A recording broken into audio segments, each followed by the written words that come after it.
I'll read back a little bit. Sally got out of the truck and walked out into the snowy field. As she talked, Daniel noticed that she was whispering. So hard was it to hear her that Daniel gave up and went back onto his bunk. He pulled out his small laptop and started it up. Daniel smiled when he found out that the internet worked. Immediately, Daniel went to my face and typed in Sally Woods. When he found her, he found out that she did live in Twin Falls, like she said.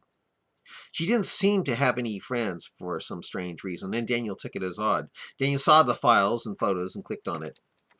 And when the photos came up, Daniel felt his heart beat fast and felt a bit lightheaded as blood rushed to his nether region because the pictures of pretty Sally were very sexually stimulating. No wonder her roommate is so afraid of her leaving him, whispered Daniel to himself. She's a heartbreaker with that thong. Man, what fantastic cleavage, too. Wow. Lord, give me strength. Gad, well, I guess she's not a Muslim after all. Maybe it's all coincidence, after all. Sally returned to the cab with tears in her eyes. She looked absolutely horrible. Daniel asked, I hope he didn't talk you back into returning to him. You'll be better off back with your parents. Sally just stared straight ahead at the snowy road. She then looked at her magnum she was continuing to hold in her hands.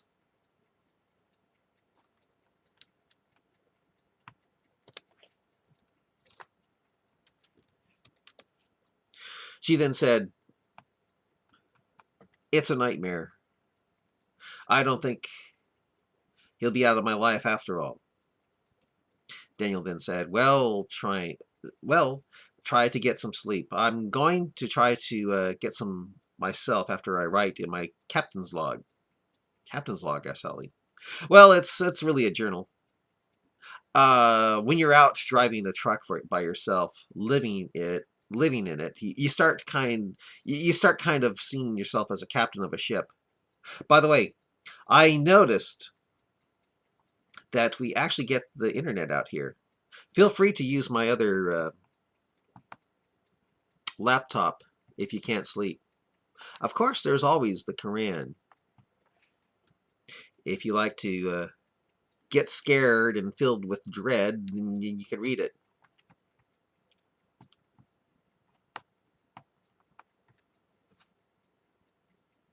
Sally looked like she had a lot on her mind. She then went over to the lower bunk and said, I'll try to sleep. But I'll keep my gun and phone with me just in case you've just been acting like you have self-control. Daniel laughed and said, Oh, I don't blame you. Again, if it makes you feel more secure. Sally tried to make the lower bunk comfortable, then asked, What the heck are these? They're really heavy. Oh, just place them on the floor. Those are my shields.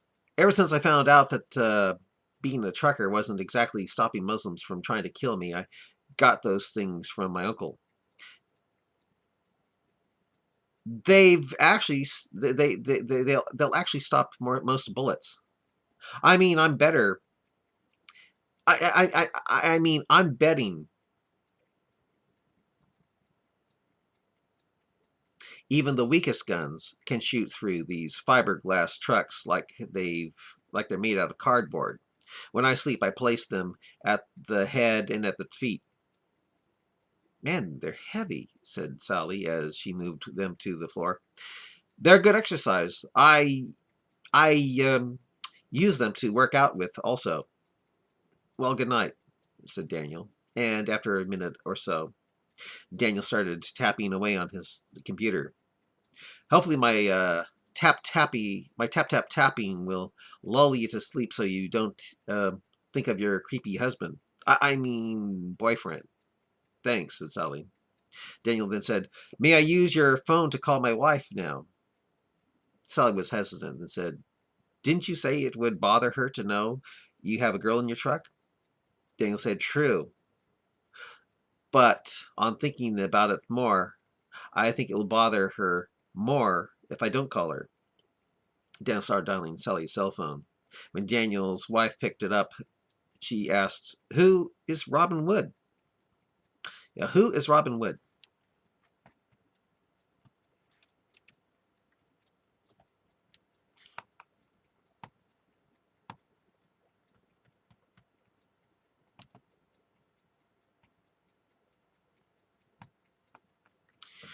Daniel responded with, I don't know. Just telling you that I haven't crashed my truck. I ended out in the middle of nowhere, though, and I couldn't get any access to call you with my phone, so I'm using my phone of some person by the name of Robin Wood who does have access to call out for some reason. Where did I get the phone, you ask? Um, I got it from a girl who crashed her boyfriend's car on the side of the road. I was taking her to get her some help, but had to shut down or start driving illegally, getting me another fine. What's that? Yes, I'm shut down with her. Yes, in my truck. Is she pretty, you ask? Is she pretty, you ask? Well, uh, she's not ugly, dear. Kind of good looking, I'd say. Um, she looks, kind of like the lead girl in that depressing science fiction movie you and the kids liked about the priest who finds out he's a soulless robot. Yeah, that one, Brother Andrew. What? Oh, that girl in the movie was not just kind of good looking, you say? Yeah, I think you're right. Yeah, she was cute.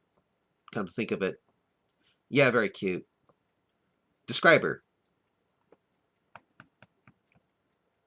Daniel looked over the edge of his bunk and said to Sally, she wants me to describe you. Sally smiled and got up. She then started posing by the stick shift. Daniel said,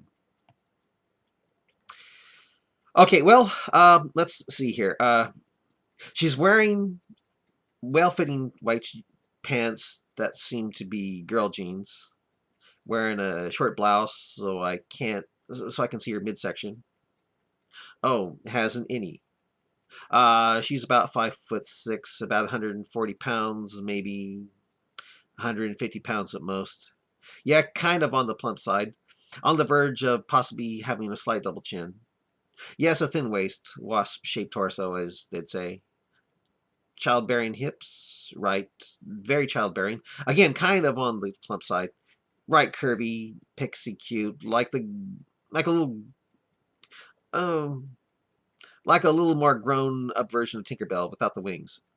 Uh, well, that's in the eye of the beholder, psycho. Cleavage? Yeah, has that. A bust, as I'd say. Yeah, could be pendulous if naked, right? No, not flat back there at all. Right, guts back, as the homies would say. Know what I'm saying?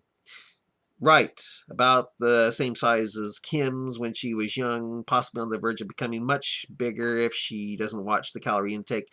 Exactly right. Bigger thighs, though, for sure. She does. And curvy.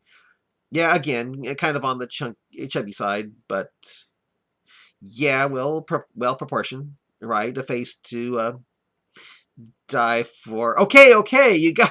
She's hot, super hot. No, I'm not going to go there. Why? Because adultery is breaking at least one of the commandments. Psycho. Oh, you still think I'll put the moves on her?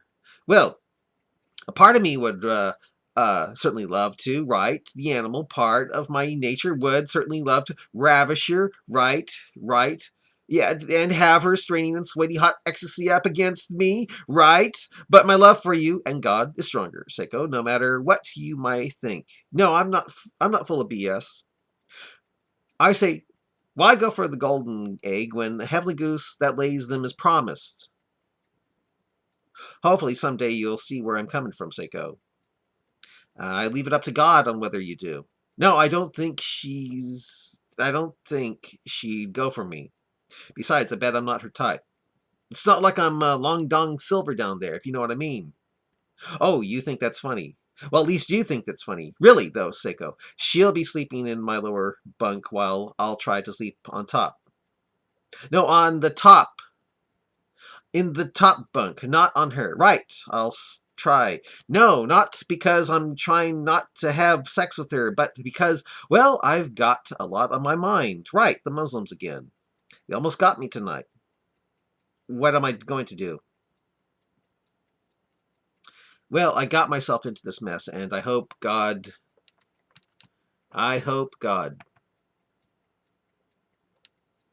will give me the brains to get me out of it. Right. I'm armed. Right. It's loaded as well. If you're going down, you might as well go out making some news, I'd say.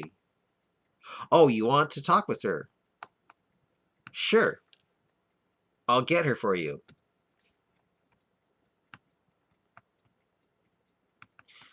Daniel sighed and handed the phone to Sally as Sally returned to the lower bunk, then said,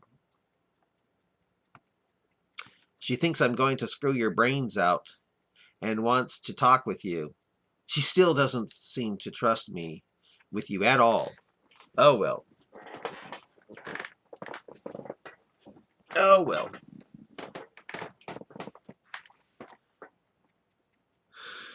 Are you going to screw my brains out? Asked Sally, batting her big baby blue eyes, her big baby blues at Daniel. God send me to hell if I do, said Daniel with a serious look in his eyes. Sally put the phone to her mouth and said, Hello. Your husband seems like a nice guy. No, he hasn't made any passes toward me. He seems to find me attractive. I've got a nice voice. Thank you. No, he really hasn't made passes. So far, he seems to be, as he says. He said, God send me to hell if I do. What? What? Oh, I was trying to get away from my boyfriend. Yes, Robin is his name. Yeah, Robin is his name. I hope Daniel will get me to a place where I can then take a bus to Santa Monica. Yes, that's where I'm from. What did I think of? What do I think of Daniel? He seems to be a nice guy. Am I attracted to him? Well, he's got a nice personality. It seems. Anything else? Anything else? He talks a lot. Do I like that? Well, he's not boring to me. No, I won't be making any sexual moves on him. What? What do you mean? Is he crying now? Why would he be? Oh, because I will be. Oh, because yeah. Well, he's not boring to me. No, I won't be making any sexual moves on him. What? What do you mean? Is he crying now?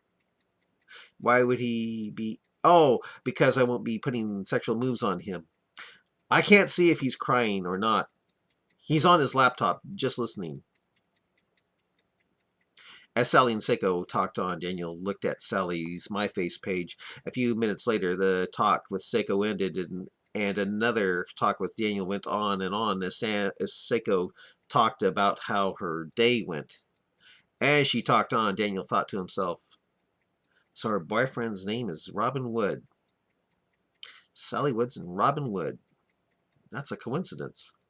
When Daniel said, I love you, they hung up. He then asked Sally, well, what did you think of her? Inquisitive, isn't she? Gad, did you have to be so truthful with her? I mean, even I was wanting to have sex with myself when you were done describing me to her, and I'm not even a lesbian, said Sally with concern. Yes, I had to be truthful with her, said Daniel. If your spouse finds you untruthful in just one little matter, they start feeling insecure in their lives.